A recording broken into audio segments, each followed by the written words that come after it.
पूज्य देवता, आपने मुझसे कहा कि राजा दशरथ तुम जब भी यहां आते थे तुम्हारा मुखार बिंदु फूल की तरह खिला हुआ होता था, लेकिन आज चिंता, आपने चिंता को लेकर के एक विशेष बात कही कि मुर्दे को चिता जलाती है। ये आपकी बात बिल्कुल सत्य है गुरुदेव, लेकिन आज राजा दशरथ के जीवन में चिंता आने का एक ही कारण है, और वो है कि मेरा चौथापन चल रहा है, मेरे एक भी संतान नहीं है देवता।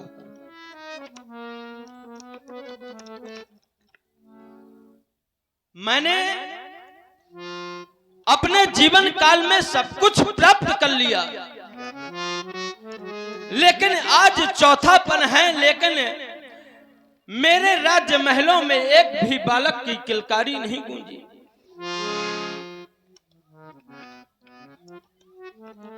मुझे सब गुणों से संपन्न पुत्र कब प्राप्त होंगे? क्या मेरा जीवन इसी प्रकार से समाप्त हो जाएगा? क्या मेरे बाद में रघुवंशियों का वंश चलाने वाला कोई नहीं होगा देवता?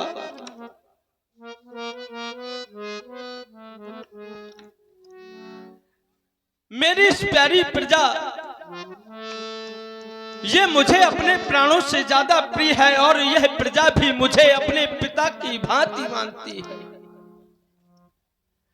लेकिन अभी तक मेरे राज्य महलों में एक भी पुत्र नहीं है देवता। केवल दुख का यही कारण है। मैंने ऐसा नहीं कि मैंने प्रयत्न नहीं किया, मैंने एक नहीं, दो नहीं, तीन विवाह भी किए, लेकिन अभी तक एक भी संतान नहीं। हे देवता, कर चुका विवाह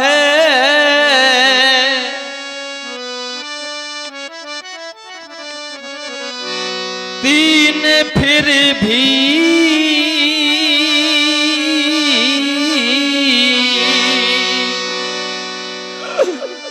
फल उसका भी तक मिला नहीं,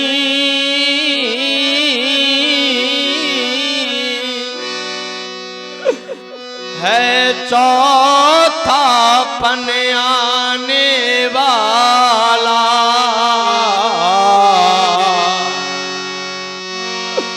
हृदय कमल अभी तक खिला नहीं। आपने कहा कि चिंता किस बात की कर रहे हो?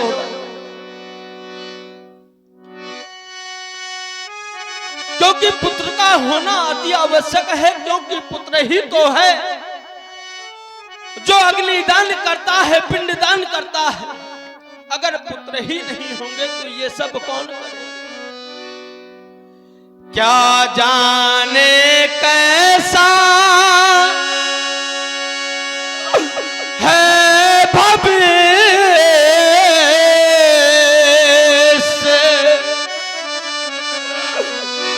जो अब तक प्रभु अंधेरा है। मैं निर्मल होता जाता हूँ, उस प्रबल दुख ने घेरा है।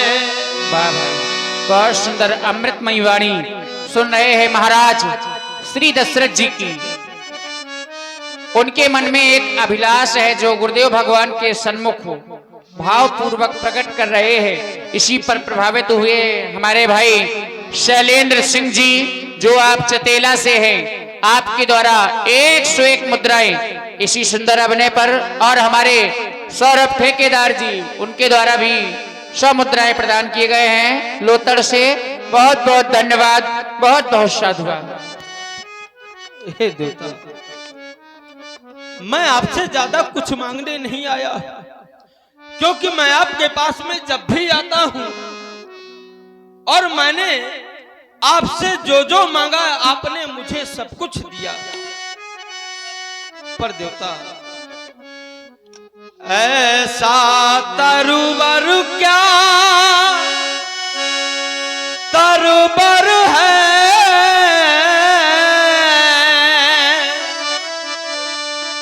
फल ही जिसमें उते पन्ने न हो,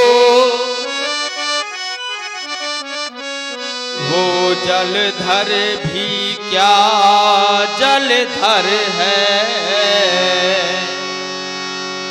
जल ही से जो संपन्न ना हो। अब मैं चाहता हूं कि केवल आप ही मेरे इस दुख को दूर कर सकते हैं देवता। गुरुदेव उपाय वही अब हो,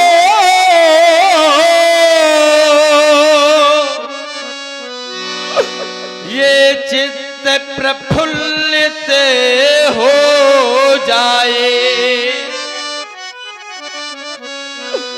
आंखों में भी आए प्रकाश, आत्मा आनंदित हो जाए। मैं आपके पास में आया हूं तो कोई ऐसा नहीं है कि मैं 2-4 पुत्र आपसे मांग रहा हूं, केवल एक ही हो जाए, जिससे हम रघुवंशियों का वंश तो चल सकेगा। कम से कम एक पुत्र ही हो,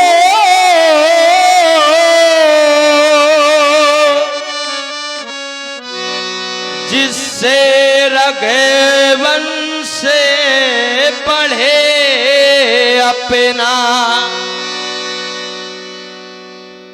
पितरों को भी तर्पण पहुंचे,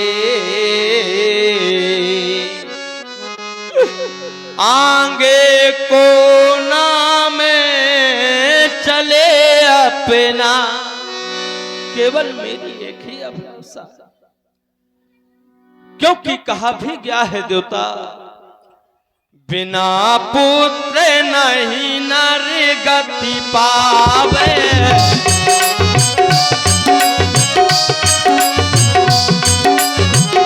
बिना पुत्र नहीं नर गति पावे,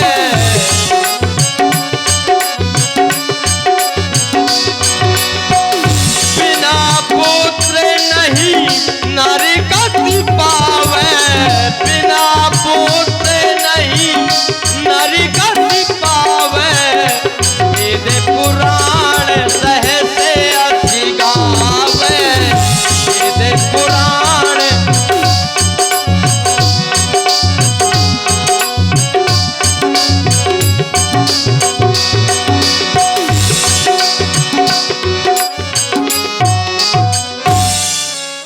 देवता।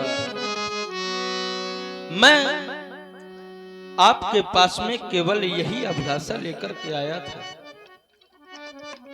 राजन, गुरुदेव, मैंने तुमसे तुम्हारी चिंता का कारण पूछा तो तुमने अपनी चिंता को प्रकट किया। त्रेपन गयो चौथो जाता, मोहि पुत्र नहीं दीन विधाता। मेरा तीसरा पन व्यतीत हो गया, चौथा पन जाने को है, लेकिन परमात्मा ने मुझे कोई पुत्र नहीं दिए। पुत्र की कामना को लेकर के आए हो।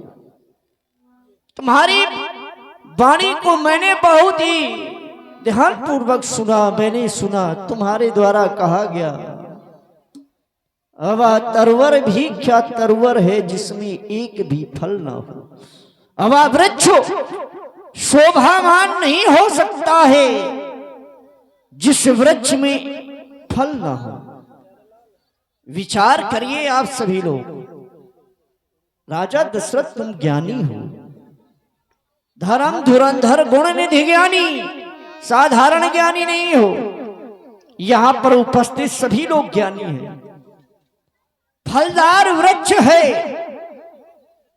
वृक्ष फल देने वाला है, और उस वृक्ष में यदि फल नहीं हो रहे हैं तो राजा दशरथ कहीं ना कहीं वृक्ष में कमी है। विचार करो, फलदार वृक्ष है अब फल नहीं दे रहा तो कमी किसमें है? फल उस वृक्ष में है। अगर वृक्ष में कमी ना होती तो फलदार वृक्ष होकर के क्या फल नहीं देता। लेकिन जो इस वृक्ष का मालिक होता है, जो बागवान होता है, जो माली होता है, उस वृक्ष की देख रेख करता है और उस वृक्ष को जिस आवश्यकता के अनुसार जो फल चाहिए उसी आवश्यकता के अनुसार उसे खाद्य पदार्थ देता है, जिससे पुनः वो फलदार वृक्ष फल उत्पन्न करने लगे। तुम्हारे द्वारा एक बात और कही, ज्यादा ना हो, केवल एक पुत्र हो। पुत्र की इच्छा लेकर के आए, पुत्र की इच्छा है केवल एक। विचार करने लगा राजा दशरथ, पुत्र एक चाहते हो, रानियां हैं 3, रानी है 3, पुत्र की इच्छा है एक। तो कहो राजन, किस रानी से पुत्र की इच्छा प्राप्ति है? किस रानी से पुत्र की कामना है? 3 रानी है, पुत्र की कामना है एक। तो क्या महारानी कौशल्या से तुम पुत्र की प्राप्ति करना चाहते हो, या फिर महारानी कैकेयी से, या फिर महारानी सुमित्रा से? क्योंकि रानियां हैं 3 और तुम्हारे द्वारा, तुम्हारा सिद्धांत है, तुम्हारे वंश का सिद्धांत है, अजासुराज प्रिय प्रजा दुखारी, सो नृप अवश्य नरक अधिकारी। जिस राजा के राज में प्रजा दुख पाती है, राजा के लाने, राजा के लिए वो उनकी राजा की पत्नियां भी प्रजा के समान होती हैं, और तुम्हारी जो पत्नियां हैं वो प्रजा के समान हैं। यदि तुम्हें एक पुत्र होगा, एक रानी को पुत्र होगा, तो तुम्हारी जो 2 रानियां हैं अब वह दुखित हो जाएंगी, और यदि वह दुखित हो जाएंगी तो फिर जासुराज प्रिय प्रजा दुखारी, सो नृप अवश्य नरक अधिकारी, नरक के गामी होगे। लेकिन गुरु सदन आए हो, तो गुरु के पास में आए हो, तो गुरु ये नहीं चाहेगा कि उसका शिष्य नरक का गामी हो। देवता कहो राजा, आपने एक बात कही कि फलदार वृक्ष है और फल ना दे, तो उस वृक्ष में ही कोई कमी है। बिल्कुल। मैंने अपने जीवन काल में प्रथम विवाह किया, प्रयत्न किया, मुझे पुत्र नहीं हुआ। मैंने दूसरा विवाह किया, तीसरा भी विवाह किया, फिर भी पुत्र नहीं हुए। लेकिन ऐसा नहीं कि मैंने प्रयत्न नहीं किया, चाहता तो मैं बहुत पहले से, लेकिन अब नहीं हुआ। राजा, भाई रानियां मेरी 3 हैं, लेकिन अभी तक पुत्र नहीं है। राजन, तुम जिस प्रकार से फलदार वृक्ष है, फलदार वृक्ष होने के उपरांत फल नहीं दे रहा है तो कमी वृक्ष में है, उसी प्रकार से उस वृक्ष की भांति तुम भी हो। अगर फलदार वृक्ष है, फल नहीं दे रहा है तो कमी उस वृक्ष में है, और तुम्हारे द्वारा पुत्र नहीं उत्पन्न हो रहे हैं, तो राजन कमी तुम्हारे में है। बहुत सुंदर। कहीं ना कहीं तो राजन कमी है। इसलिए तुम गुरु सदन आए हो, तो तुम्हें तो पुत्र होंगे, लेकिन तुम्हारे माध्यम से नहीं होंगे, क्योंकि कमी तुम में है, इसलिए पुत्र तुम्हारे नहीं होंगे। पुत्र का माध्यम कुछ और होगा, और यदि कमी तुम पर नहीं होती तो पुत्र तो अभी तक हो गए होते। ऐसा धारा हुई, तुम धीरज को धारण करो, धैर्य को मत खो राजन, पुत्र होंगे। धारा हुधीर हुई है, तुम एक पुत्र की इच्छा लेकर के आए हो, सुतचारी जय हो। 4 पुत्र होंगे, और वो भी कोई साधारण पुत्र नहीं होंगे। त्रिभुवन, तीनों लोकों में विख्यात, त्रिभुवन विदित भगत भयहारी, तीनों लोकों में विख्यात, भक्तों के भय को दूर करने वाले राजन, ऐसे पुत्र होंगे। लेकिन उसके लिए तुम्हें धीरज को धारण करना होगा। एक काम करो, आज्ञा करो गुरुदेव। किसी सेवक को पटना भेज दो, वहां पर रोमपा जी के यहाँ विभांडक ऋषि के पुत्र श्री संगी ऋषि जी रहते हैं, आप उन्हें बुलवाएं, क्योंकि वो आपके मान भी हैं, और पुत्र यष्टि यज्ञ के अधिष्ठाता भी इस समय वही है। पुत्र यष्टि यज्ञ तो मैं भी करवा सकता, लेकिन मैं नहीं करवाना चाहता, क्योंकि वो मान तुम्हारे हैं, इसलिए आप तुम्हें उन्हें बुलवाना है, और उनके द्वारा ही यह पुत्र यष्टि यज्ञ संपन्न करवाना है। जाओ, किसी सेवक को भेजो और उन्हें शीघ्र ही बुलवाया जाए। जो आज्ञा देता। श्रृंगी ऋषि है वशिष्ठ बुलावा, पुत्र काम शुभ यज्ञ करा।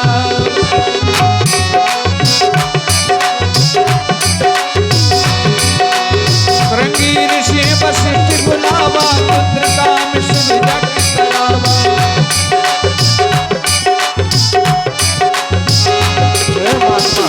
बोला कहो मुझे किस लिए बुलवाया है? ऋषिवर, जैसा कि आप जानते हैं, महाराज दशरथ के कोई पुत्र नहीं हो रहे हैं, और उनको पुत्र प्राप्ति करने के लिए हमें पुत्र यष्टि यज्ञ करवाना है।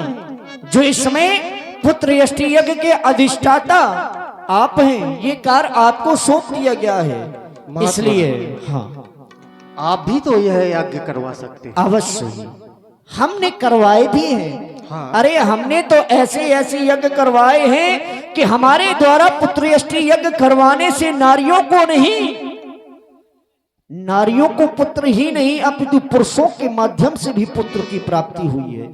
ऐसे इनके वंशज में थे मानधाता, हमने उनको पुत्र प्राप्ति करवाई है, लेकिन ये कार्य अब हमारे द्वारा संपन्न नहीं होगा, ये कार्य अब आपके द्वारा होगा, क्योंकि यहाँ पर राजा दशरथ के गर्भ से पुत्रों को जन्म नहीं करवाना है, इनकी पत्नियों के गर्भ से जन्म करवाना है, इसलिए पुत्र यष्टि यज्ञ आपके माध्यम से होगा। चले आइए, मनोरमा तट में वह सुंदर यज्ञ विधि को सुसज्जित किया गया है, वहीं पर यज्ञ संपन्न होगा। भगति सहित मुनि राजा देख रहे हैं, ये सुंदर मनोहर मनोरमा तट है, आपको इस यज्ञ में कोई भी कार्य नहीं है, आप केवल हाथ जोड़ करके भगवान नारायण का ध्यान करेंगे। ये यज्ञ तो श्री श्रृंगी ऋषि के माध्यम से ही संपन्न होगा, इसमें किसी का भी सहयोग नहीं होगा।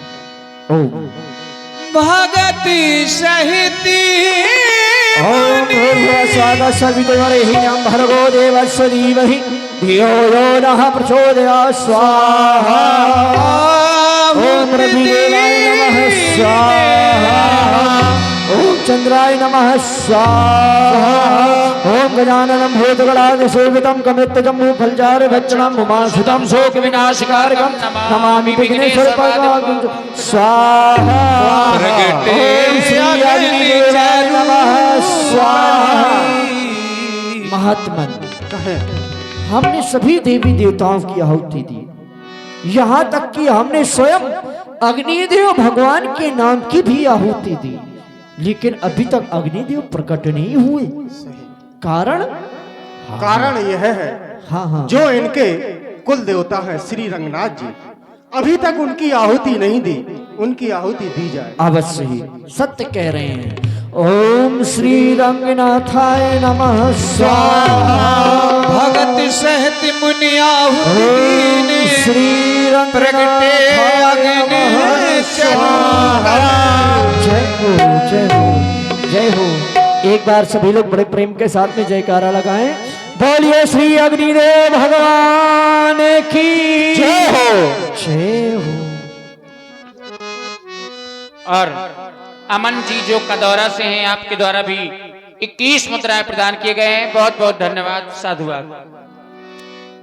राजेंद्र, आपके द्वारा कराया गया यज्ञ संपन्न हुआ। क्योंकि दृष्टिपात करता हूं तो एक तरफ षष्ठी रचयिता आदरणीय ब्रह्मा जी के पुत्र श्री वशिष्ठ जी हैं, और दूसरी ओर ऐसे महापुरुष आदरणीय विभानक ऋषि के पुत्र आदरणीय श्री संगी ऋषि जी हैं। और जहां कहीं भी कोई भी कार्य ऐसे अखंड मनीषियों के द्वारा कराया जाएगा तो वह निसंदेह संपन्न ही होना है।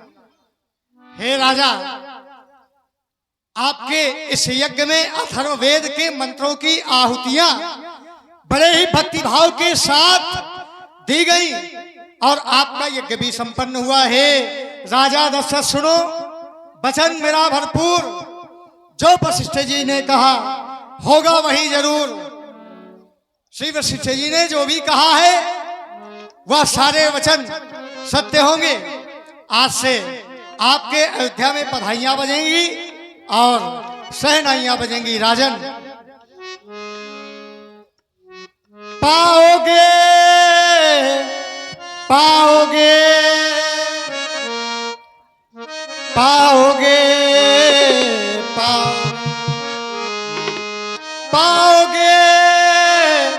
पाओगे पाओगे पाओगे। सुन लो राजन तुम, सुन लो राजन तुम, सुन लो राजन तुम, सुन लो राजन तुम, सुन लो राजन तुम मेरे वचन। पाओगे तुम, पाओगे तुम।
कछु जो वशिष्ठ कछु हृदय विचारा, हृदय विचारा। सकल काज बा सिद्ध तुम्हारा, सिद्ध तुम्हारा, सिद्ध तुम्हारा। सत्ता से जो सुनी गुरु की पानी, पानी से ही बनेगी कहानी।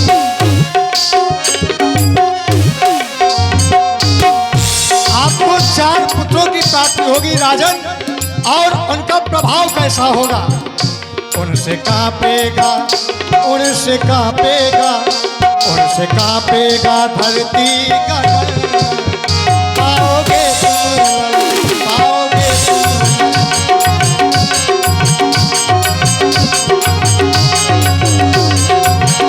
सुन लो राजन तुम, सुन लो राजन तुम मेरे वचन। पाओगे तुम, पाओगे तुम।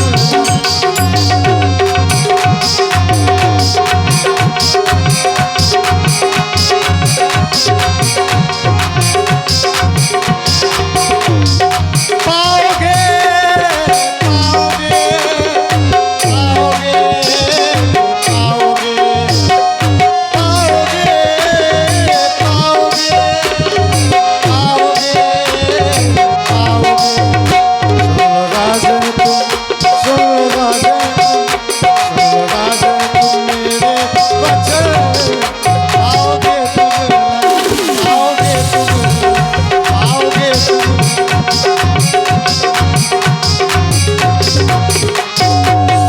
राजन, यह अभिमान देव न बुझाई, जथा जोग जय भाग बनाई। जिसको जैसा उचित हो वैसा भाग बनाकर बांट देना। आपको एक नहीं बल्कि 4 रत्नों की प्राप्ति होगी। ले जाओ।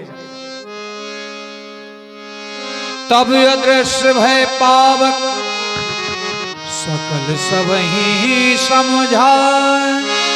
परमानंद मगन हरस न हृदय समाय। तब ही राय प्रिय नार बुलाई। हाँ कौशल्यादि तहाँ चली आई। तब ही राय प्रिय, तब ही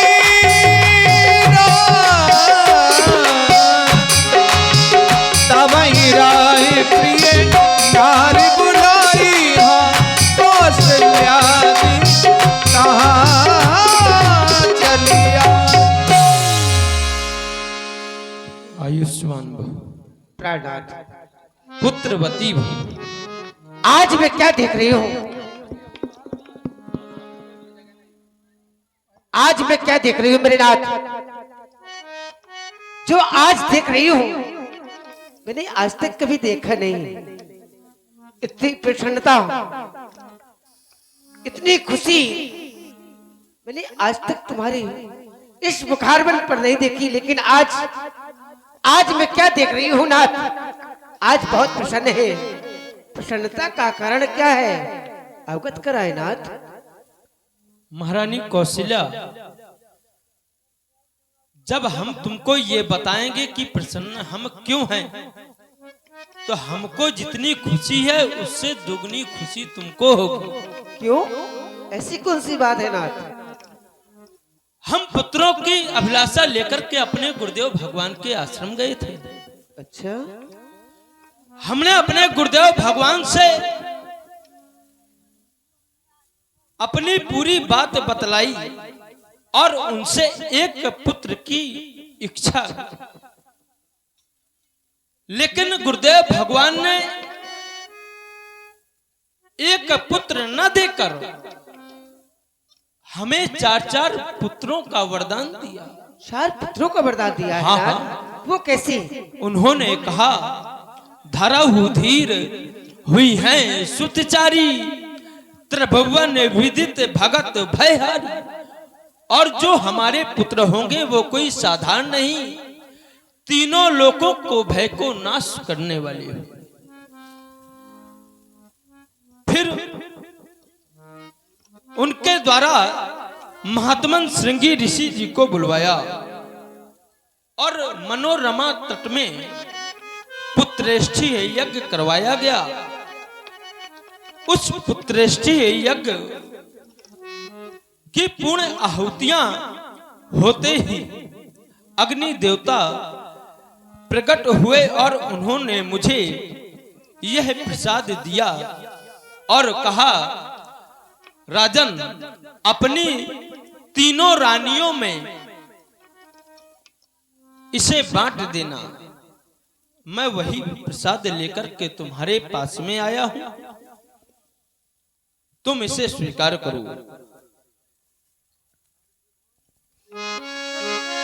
अर्धभाग